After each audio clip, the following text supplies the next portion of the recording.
Hey everybody, welcome back to the channel. This is the third chapter in the Eastern Evils campaign diary.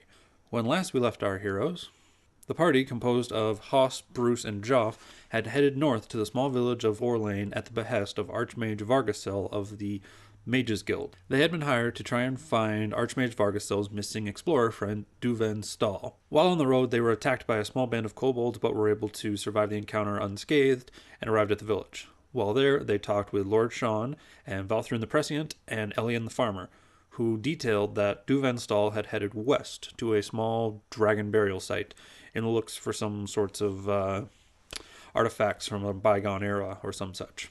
The party decided to head off and see if they could pick up Douven's trail at the burial site.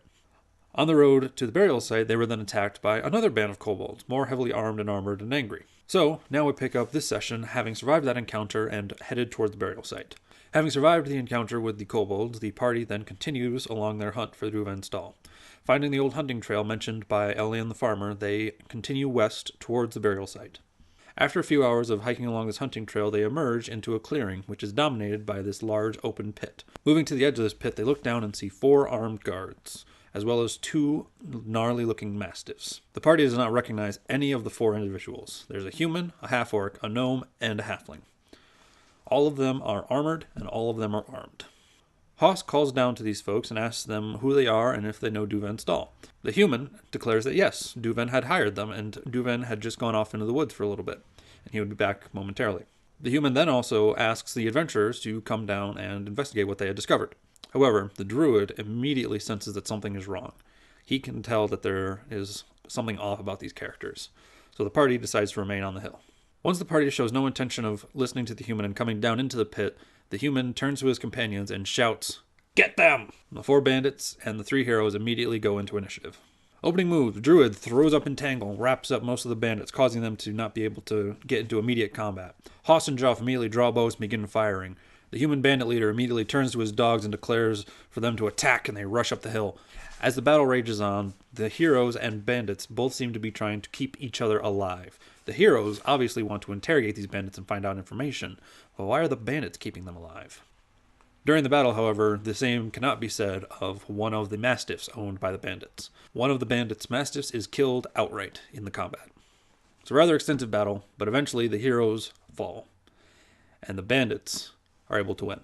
However, these bandits were not looking to kill this group of heroes.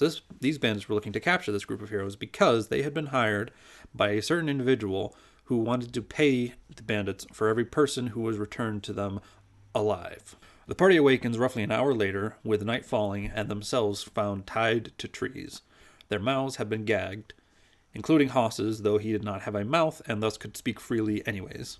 Our 3 heroes look around and they notice that they are not the only prisoners of these bandits. There are 2 others. One of them is the missing explorer, Douven Stahl. The other prisoner is a strange wood elf dressed in peculiar clothing with a strange glint in his eyes. This is Lysander, the 4th member of our adventuring party. He is played by my friend Noah, who was introduced into the campaign after a few sessions had already gone by, so he was introduced around the same time as Douven. The party is watched quite carefully by the halfling bandit, with a large crossbow pointed at each of their chests. However, Joff, the halfling ranger, still feels that he could break out of these bonds and fight them all on with 1 hit point. It takes a little bit of coaxing by the rest of the party to tell him to wait, calm down, rest for the night, and we'll try again tomorrow. The human, who seemed to be in command of these bandits during the battle, comes over and declares himself as Agrid, leader of this ragtag group of bandits. He tells the party that as long as they don't cause any troubles for him, he won't cause any troubles for them. After a small bit of interrogation with Agrid trying to find out why the heroes had come to this dragon burial site and what they wanted with Douven Stahl, and the heroes wanting to know more about this bandit leader who had kidnapped them, the party decides to settle down for the night. The party awakens in the morning. Most of them are fed food, though one of the heroes decided to get smart with the bandit leader and was not fed. The party is then forced by crossbow point to march down this trail that the bandits seem to recognize, but no one else does. They march for roughly 4 hours and then stop and rest for lunch. Agrid, the human bandit lord, commands the gnome bandit to get onto Agrid's remaining dog and ride northwards to inform somebody that they were coming. In this moment, the heroes decide to act. With the gnome and the dog gone, the party now has the numbers over the bandits. They all try to break out of their bonds and immediately attack the bandits. Joff leaps forward and with his bound hands wraps it around the halfling's throat and begins to choke him out. Haas moves forward and claims the halfling's weapon and uses it to engage Agrid and the half-orc. Lysander bursts from his bonds and, revealing his warlock presence, begins eldritch blasting the bandits left and right. Bruce, the human druid, finds a stick lying on the side and uses it as a club, enchanting it with his shillelagh powers. With the gnome having taken the remaining dog north to meet with somebody, Agrid, the bandit lord, and his two compatriots, the half-orc and the halfling, are the only ones left to try and stop these heroes. And the heroes are not ones to be stopped, now that they have a new ally in the shape of Lysander. The halfling and the half-orc are both knocked unconscious. Agrid, the bandit lord, seeing that he is outmatched, outnumbered, and about to be dropped, whether he surrenders or not, decides that surrendering is a better option. He gives up his weapons, puts up his arms, and surrenders. The heroes, having broken free of the bandits' capture, decide that karma is fair game, tie up the bandits to a tree, and take all of their supplies and put them as far away from the bandits as they possibly can. The party then takes this opportunity to interrogate Agrid, the only conscious bandit. They learn that he was hired by a strange woman in a very thick cloak to capture anybody that they found and delivered to her for cash. During the interrogation, it is revealed by Agrid that he would prefer to die in the woods than be brought back to town and interrogated by the town guards. The party finds this strange. They don't quite understand what is up with this Agrid and his bandits. However, the heroes decide that they cannot take these bandits back to town by themselves. So, having rescued Douven Stahl, and Douven having found some important artifact that he wants to take back to town, the party leaves the bandits in the woods and heads back to town. The party finds it difficult to struggle their way through these woods, but they are eventually able to successfully return to the small village of Orlane in the familiar surroundings of Sylvana Rafton's inn.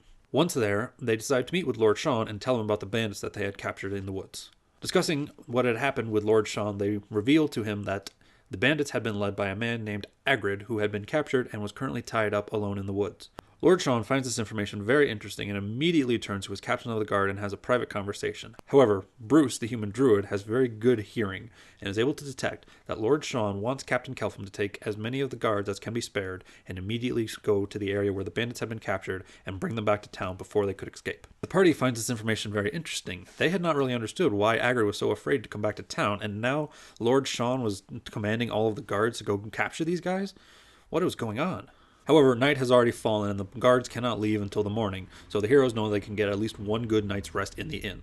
They decide to head up to their room and take watch. They keep an eye out, make sure the guards don't try and slip out in the dead of night. At the same time, the party remembers that there was a pack of kobolds who had been living in the mountains near a waterfall. They connect the dots that the bandits had probably been taking them to the kobolds to be turned over, compounding the party's enlightened self-interest in wanting to be paid to kill these kobolds, as well as their curiosity as to why Lord Sean is so invested in these bandits who had captured our heroes.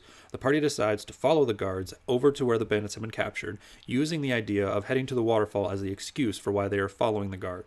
If things play out the way that they expect, they can just move on to the kobolds and complete their duty and move on. If things get weird, then the party is there and can interfere one way or the other.